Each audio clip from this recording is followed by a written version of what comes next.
So I'd love to just name something that has been showing up for me. And I think it gets to do with that part that wants to make things perfect.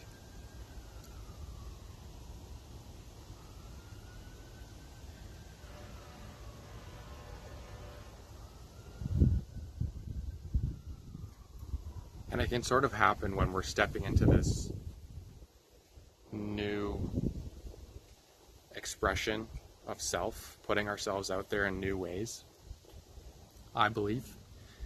And when we're questioning these old narratives that used to sort of run our thought patterns and our beliefs about ourselves and about what we do, and starting to step out of that gradually and also gracefully and not gracefully a lot of the time.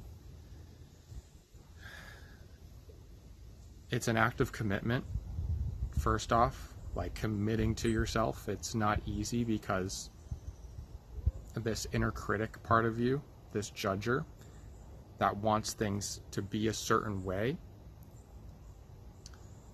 it's almost like, in a way, that's almost like our roadmap. It's almost like our guideline, because we constantly get to reference that part of ourselves as we step into the new, in the sense that we have the awareness where we can look at that part, look at that story, and then choose to step into the unknown anyways. So in a way, that's almost like our bumpers on a bowling alley. If you ever bowl with the gutters blocked by the bumpers, it's like the protection is actually the fact that you have a relentless part of you that is concerned in the way that you're showing up, and that's trying to make it happen in a way that keeps you safe while you step into the unknown. And in reality, the fact that there's bumpers up that want to keep you safe and protected not only allows you the awareness that this is just a part of you, and also it gives you the chance to step into the other lane where there is no bumpers, where you can throw a gutter ball, so to speak, and where your skills can really be developed, because you're playing with some sort of skin in the game and something on the line, because there's something to actually lose. And that can really make you focus. That can really make you be locked in and really kind of express and amplify a part of you that is only going to get to be developed if there is a sense of failure that is in the scenario. So that's what's showing up for me right now in different ways. And as beautiful as some of the experiences that I've been having lately have been, still in the background there's that inner critic that reminds me every single day that even though I've experienced something beautiful, there's also the fact that maybe I'm not living up to the expectations or the stories that I think are supposed to be active in order for me to get where I want to go.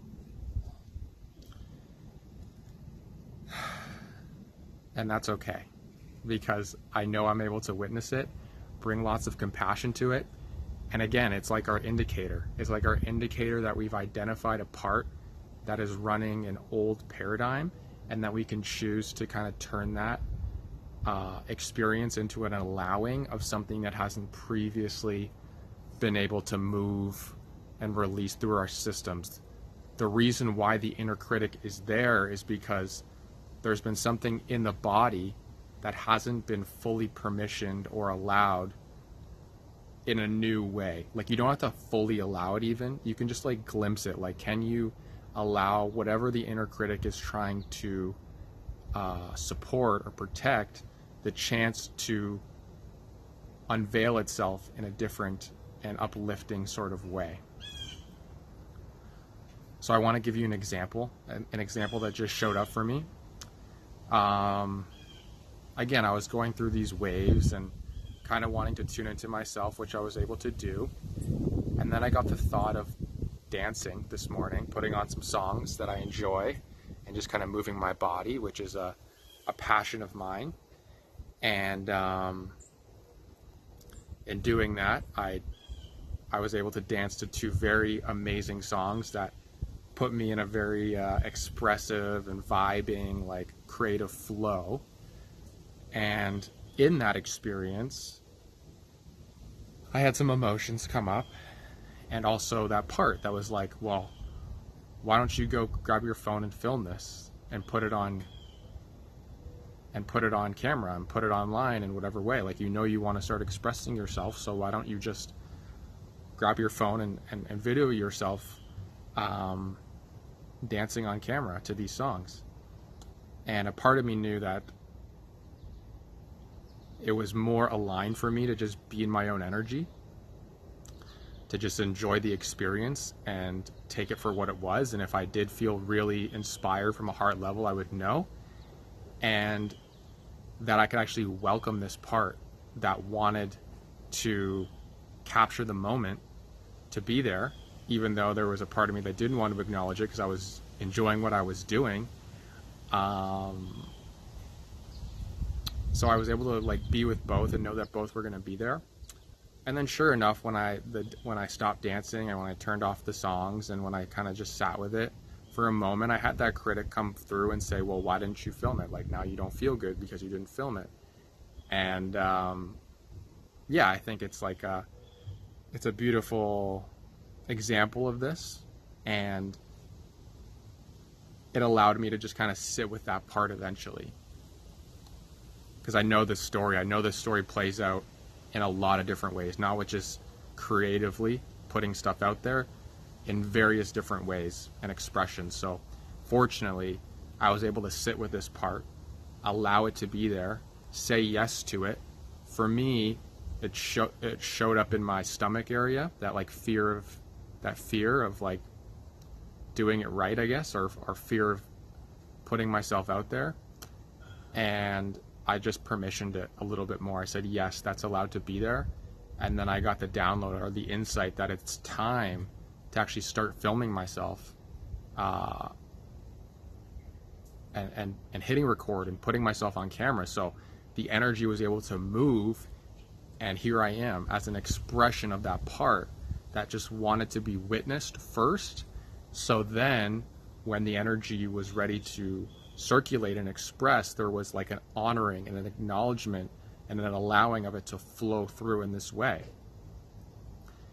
And then when I sit on camera and I'm ready to hit record, I get to notice another part, the fear of being seen. And what does that look like? That looks like a little bit of tightness in the solar plexus, and obviously some chatter about it not being good enough, about being judged, about where I'm doing it, who can hear me, all that stuff. And again, with the bowling analogy, those are the bumpers that get to go up. The divine protection is showing up through your inner critic. The inner critic is actually here to support you because you're safe to do whatever it is that you do. And the inner critic is actually giving you the chance to look at an old pattern so that you can now step into a more heart-led expression of who you're choosing to be. So that's basically the message today. I hope it resonates with you. I hope you find peace with it. And yeah, that every day is a new day, and you're doing your best to find compassion for yourself, and it's beautiful that you're able to do that. And I want you to know that you're supported and you're not alone, and that people alongside you are doing this exact same thing. So if you can just trust yourself and take the step anyway, know that you can play with the bumpers up, or you can step into the new lane and see what your skills are really wanting to bring forward for you here and now. So I hope you enjoyed this video. Until next time, have a beautiful day, and be kind to yourself, because there's only you, and now you're ready to really see yourself for who you really are. Have a great day. See you in another video. Talk to you soon.